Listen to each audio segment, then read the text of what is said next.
What is up, everybody? Josh Tapp here again. Welcome back to the Lucky Titan. And today, guys, we're here with Jeff Morrill, right? And you probably remember his episode from well over a year ago. And Jeff and I had such an awesome conversation. And even honestly, after recording, we had an even better conversation. It felt like I remember leaving that going, I should just recorded the whole conversation. But I'm excited to have Jeff back here because this guy's done some pretty impressive stuff in his life. I mean, he's done over 9 figures. Is that 9? Yes, 9 figures with Planet Subaru, one of his companies. This guy's done some amazing different businesses, in real estate, telecom, with Planet Subaru, all these different companies, and really generating just a lot of revenue with these companies, showing what it takes to actually make a company work. And the truth is, I was excited to have him on here to talk about pitfalls and avoiding those pitfalls. And I also want to just throw this in there for everybody too, to make sure you go check out his book, Profit Wise, before we hop into the interview here. So anyways, Jeff, say what's up to everybody and we'll hop in. All right. Well, thanks for having me back. We had a great conversation last time and looking forward to another one. Me too. I'm sure it'll be great because I'm genuinely curious about what's been going on. So you've been in a lot of different industries, Jeff, right? And I think you're probably one of the few people in this world who can say these are the pitfalls that happen to pretty much everybody in every industry. And if you were to say across all of those different industries you've been in, what would you say are some of the primary pitfalls or mistakes that people make when they actually try to attempt to scale a business? Well, if we start with the assumption that it's your team that's doing the work, and therefore the people who are coming to work every day for you are critical to the mission of your organization, then your interaction with them is central to the success of your company and in your life, because this is how you're spending your minutes, hours, days, and years with these people. Let's start with this one mistake that I used to make, and I'm still working on, and that is that if someone fails in your company in some way, I think traditionally I'd get upset, and I wasn't going to throw erasers or anything. It wasn't like I was doing that, but I would blame the person for screwing up.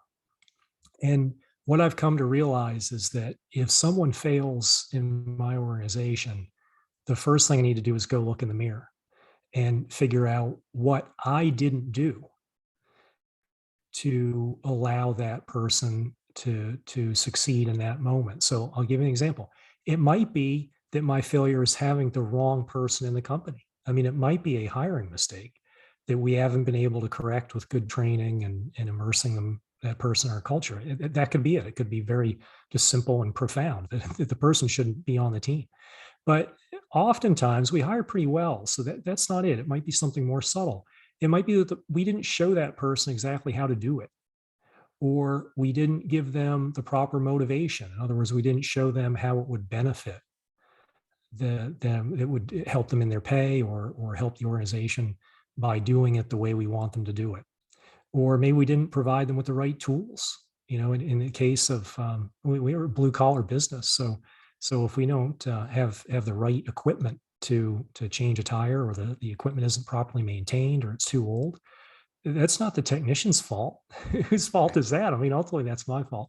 So I would encourage the next time anyone in your audience gets frustrated with someone on their team screwing up, if they ask the question a little differently after they fume a little bit and get upset, they say, what did I not do to allow this person to succeed? And I think it takes a long time to get to that place in your career where you have the confidence to do that and to say, this is my mistake, even though it wasn't me who dropped the ball. Right. Well, what's funny is as you bring that up, I think about the first class I took in my MBA program. We talked a lot about this, right? Of establishing cultures and accepting failure in the right places and knowing when to hire fire.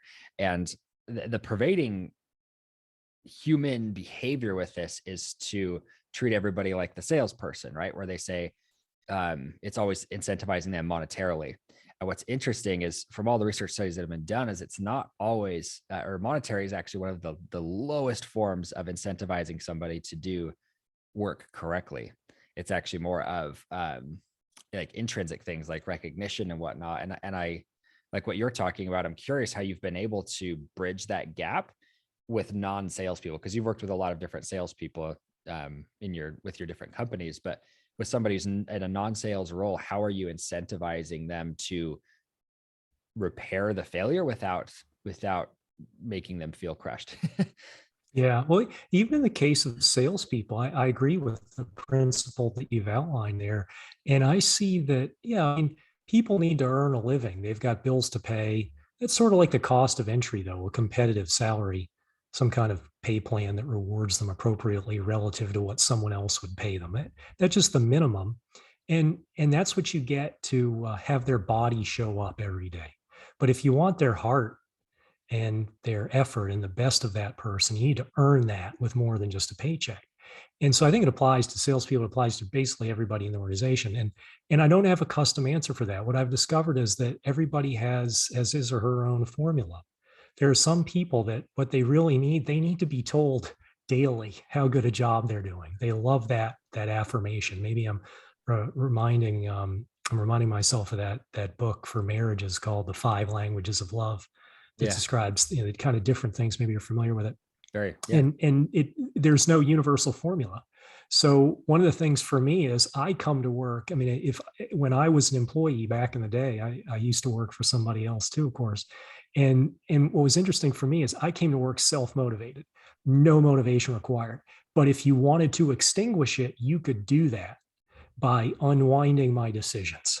If you yeah, did that to me, you didn't have to motivate me, but I could tell you there was a way to demotivate me. So anyone that was my supervisor had to understand that about me, that they needed to help work with me to make sure that my decisions wouldn't be unwound. So I think it's custom to the salesperson. I think generally you can start with what makes you happy. Do you like it when people tell you you're an idiot or that you screwed up? No, I mean, most people don't. You start there. So why would it be a good idea to think that somehow telling somebody that they're an idiot is going to get you where you want to go with them? So I think in the absence of anything else, you start with yourself and then remember that each person's custom and they're very candid. I think if you ask people what do you like about working here? What do you don't like about working here? What keeps you going? What fills your tank? One of our interview questions is actually exactly that. What is the thing about work that gives you energy? And because we want to know early on, is this someone who responds to money, to recognition, to to being supported, affirmed, those kinds of things. yeah. See, and that's really interesting because I know for myself, money's always fun, right? Even like as the owner of the company, is if we land a massive deal or something, and I can keep a chunk of the money for myself, that's always a good feeling. But there's nothing better for me than hanging out with people like you, right? And being known by more successful people. I love that. It just gives me life, because being known by them, but also being friends with them, is something that's just fun for me, right? And I get so much life from that. And so it allows me to direct my attention to that.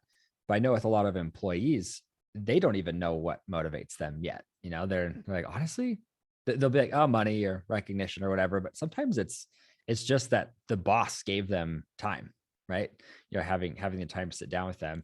And I'm curious, where you've had so many employees at this point, how do you instill that in a way that, because you can't always spend an hour with every single employee every single month, right? Because at some point you run out of time. So how do you juggle that when you have so many employees? Yeah, I think I I'm not an expert here. One of the things I do, because we have, like, at the Subaru dealership, which is the biggest of our businesses and the one that I spend the most time on, we have 85 people. Wow. And I actually I used to be there every day. When I say every day, like 7 days a week, and then later six, and then later five, and then I moved away. So I have a managing partner that runs it. I go back several times a year. When I see people, I could spend the week just catching up with people, asking about their kids, it's just not possible. So I guess what I try to do is set the tone for our managers to do it.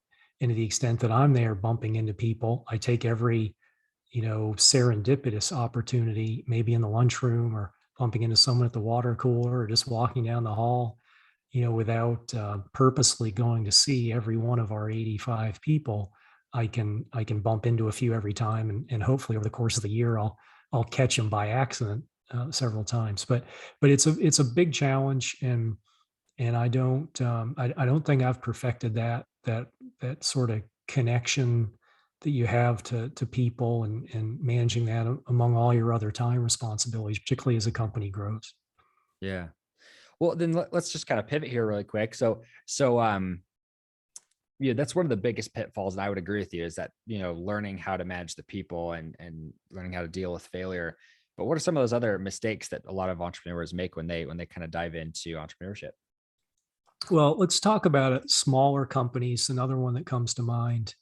I work with a lot of people now. I'm on the receiving end of lots of services, because I have this large wooded property in Virginia that just needs endless amounts of maintenance.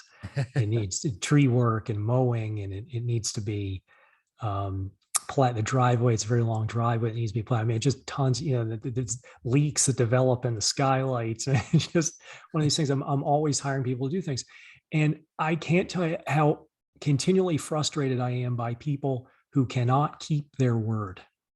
Yeah. And I'm reminded of a book I read a long time ago by Miguel Ruiz, and the name of the book was The Four Agreements, which is basically his four most important things in life. And one of them was to be impeccable with your word. And what he meant by that is he wanted to make sure that if you said something, that you were going to do it. That it was true and accurate. And how often do we interact with people that want to do business with us, that we've hired or whatever, and they tell you, I'm going to be there Tuesday, and they're not there. Right. And they tell you, I'll get this piece of information that you need by the end of the day, and they never get it. It's very common, and I think many people underestimate just how much they're sabotaging their business, because not only are they really alienating their customers, but I assume they're doing the same thing to their team members. And team members in this hiring environment, they can work for anybody, probably for more money. Hmm. So if you can't be trusted, they can't count on you. If you tell them you're going to give them a raise by the end of the year and you don't, and then they've got to come asking for it, each one of those things is a withdrawal in that bank account that you have with them, whether it's the team member or the customer. And the way you make investments or deposits in that bank account is by doing what you say you're going to do. And if you're just not very good at doing that, then I've got a secret for you, which is, if you can't keep your promises, then just make fewer of them. If you're the kind of person that has a really hard time showing up on time, then don't tell somebody, I'm going to see you at 3 o'clock today. Right. Tell the person, I'm really busy. I'm going to try to get there this afternoon, but I Right. can't promise that I'll be there. So it's the same situation. It's just that you framed it differently. You frame the expectation for the customer, your team members, or whoever that you're working for. So I think that's a very common mistake I see among particularly small business owners, and people getting started. Yeah. Well, I feel like a lot of entrepreneurs feel like they have to make promises to get people all excited to work with them. But the truth is most of the time they're already sold before you start making those promises. And, we'll have people, I've learned this the hard way many times, is that when somebody asks you, can you do something? Even if you have the capabilities, it doesn't mean that you should always do that for them. And we've seen many times where I'll be like, yes, we can do that. And I mean it with the best intent possible, and being honest about my team has these capacities, but then sometimes it pulls from our core competencies or takes time away from it. And it ends up damaging that relationship because we aren't able to fulfill on what I initially had promised to people. You know what I'm saying? Oh yeah, totally. And I think sometimes the best thing you can do when working with clients is to say no. Right. And just to be, just say, well, yeah, we could theoretically do that, but but no, this isn't going to work for us. And certainly when you step outside of your systems, mistakes start happening, and yeah, things get ugly Yeah. for sure. Learned that lesson the hard time many times, and I'm doing my best to not ever make that mistake again. Um, yeah, I love it. So we talked through, okay, so we've talked through failures, right? Making sure that how you manage your failures. And we're talking through right now how to, oh my goodness, spacing this last point. But just what we've been talking about, right? So the truth is like moving forward with business and avoiding these pitfalls. I think part of it is looking at companies like yours and saying, this is how you've been able to scale it, you've been able to grow it. And you discussed the the importance of team at this point. I feel like that's kind of been the pervading thing with you is having the right people. Yeah. So let me jump into another one, which Yeah. is hiring for experience instead of potential. So this is very much related to team and team building, and obviously, if you're going to scale business and get to the point where we're talking about where all the magic happens, where you're not chained to the business, and that you have people, really good people running it for you, so that you can, if you're still interested in growing a business, you can go do it yourself, or you have other people who can do that for you. I think the key to bringing really good people on board is making sure that you're not hung up on them having already done what you're asking them to do. Is another way Right. of phrasing that. So a really good example of this, and this happened very recently. One of our service managers, because we have more than one dealership, one of our service managers called me and said, I want to run an ad, and I need counter people in the service department. We call those service advisors or assistant service managers. That's the person who takes the keys and learns about what your car needs and relays that to the technician. Yeah. So anyway, he wanted to run an ad because it was a Jeep dealership. He wanted Jeep specific experience.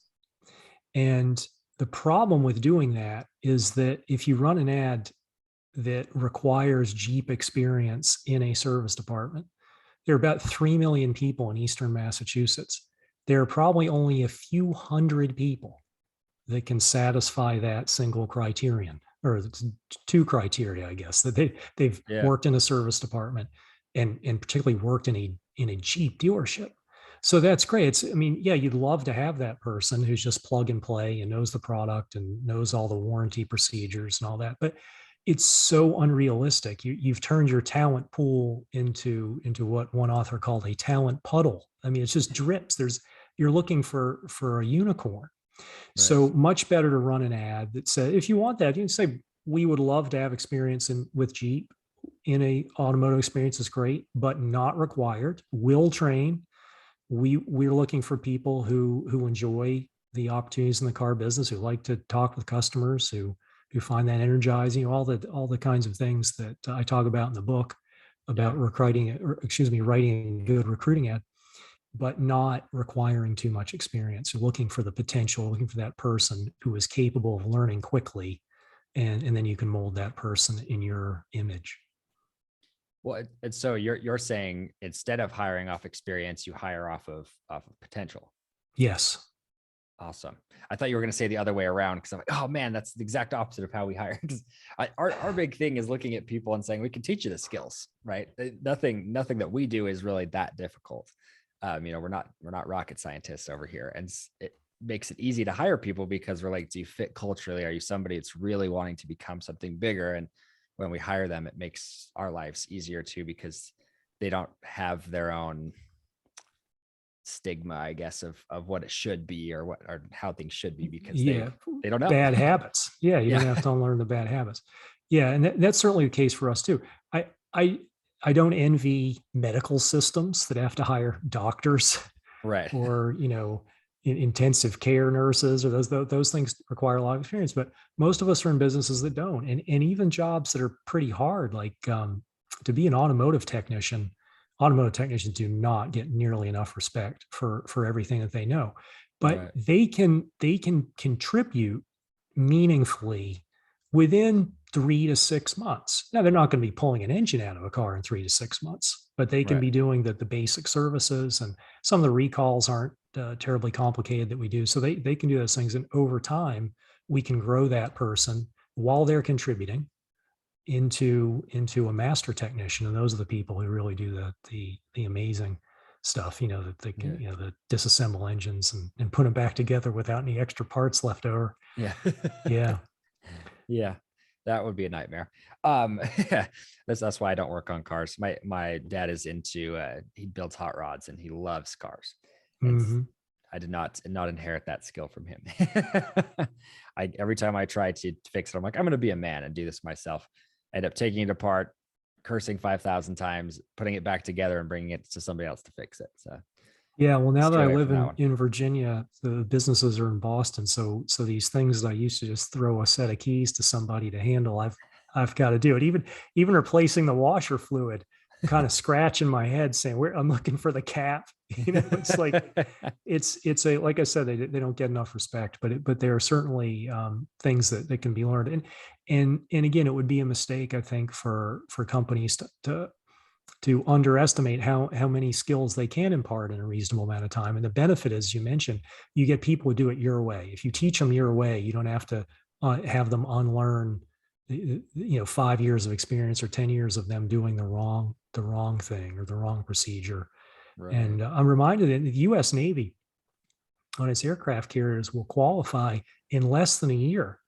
Wow. Late teen, early 20 somethings to fire those planes off the carriers or to load the very explosive ordnance that goes on under the wings. And these are really hazardous and responsible positions.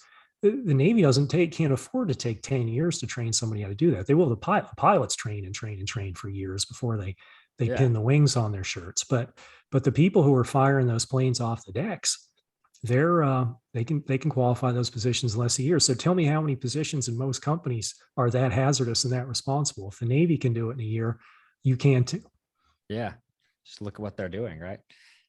Yeah. And all we do is build content for people. So, I mean, no life's at risk here, but sometimes you're like, man, it's not that hard, right? So we've got to master our systems for sure. Yeah, I love that. Well, so I do want to kind of change directions here for just a minute, Jeff. I want to know, like, what's next for you? Like, you've done so many different businesses and everything. Like, where's the next big business venture? Or are you like, hey, this is where I'm happy, this is where I'm staying? Well, I'm blessed that the amount of money that we have coming in is more than the modest lifestyle that my wife and I lead requires. So we've been working on a philanthropy plan and trying to figure out how we can use the abundance that we don't need to serve the world. And I'm really excited about it. It's a little bit anxious for me, though. I'll confess.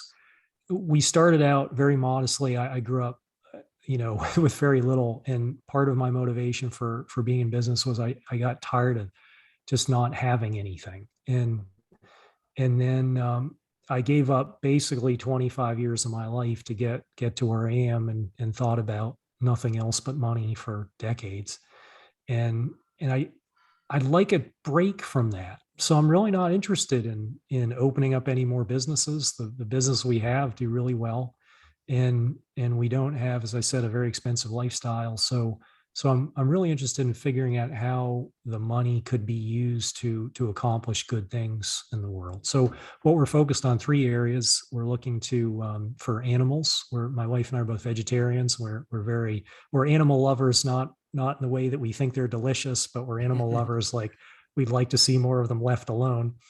The second area is the environment and our ecosystem, because we can see that the kind of demands that we are as a species putting on it exceed basically the Earth's long-term ability to support that kind of those demands. And the final thing is people, and particularly supporting people in a way that supports those first 2. So to the extent that, like, reproductive choice and health is really appealing, in the sense that we love to see mothers bringing children to the world that are really desired and intended, for the people who would prefer not to have children at the time in their life and never have children. It would be nice that everyone around the world had access to contraception, for instance. So these are some of the things that we're thinking about, and they're a big change from all the things that I've spent the last almost 30 years thinking about, but it's exciting. Yeah. It's so interesting to see when that shift happens, and then, like you said, where the money goes next. It's funny to me to watch how many entrepreneurs, the money is a scoreboard, and then when you get it, it's like, well, don't really need that much, to be happy. More money comes with a lot more problems, it seems like. It sure does. And one of the surprising things for me was how quickly I mean, when I say I didn't think about anything but money for 25 years, I'm only slightly exaggerating. And then whatever, you pay off your home mortgage, and I got a couple of Subarus in the garage, and whatever, we don't really take fancy trips. You get to that point where you're like, well, we're not going to have to worry about retirement or anything like that. And all of a sudden, I just didn't care about money anymore. It was just weird. It was just a strange sensation. I think that feeling maybe arrives differently for different people depending on the circumstance. I don't have any kids. I hear from some business owners that they have this idea that they want to leave this kind of generational wealth, which even if I did have kids, I don't think would be really appealing to me. But in any case, for some people, that's a big thing. So that kind of spurs them to keep building way beyond what their needs would be presently, because they want to take care of future generations. But I don't have that burden, so we're going to find some worthy people to give it to.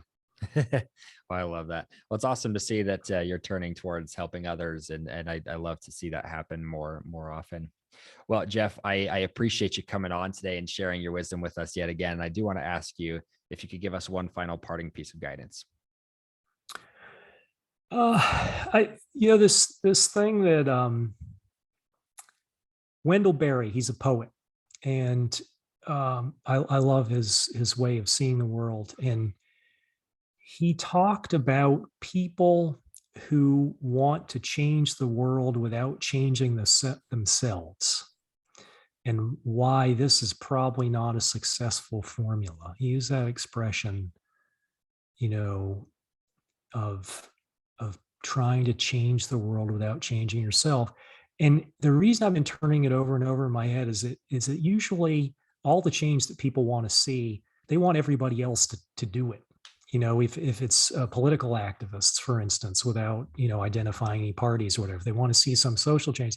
No one says, brings a placard to a protest that says, "Here's what I'm going to do to be a better person, so that I cause fewer problems for the community." No one that's not the thing they bring, right? They want to change.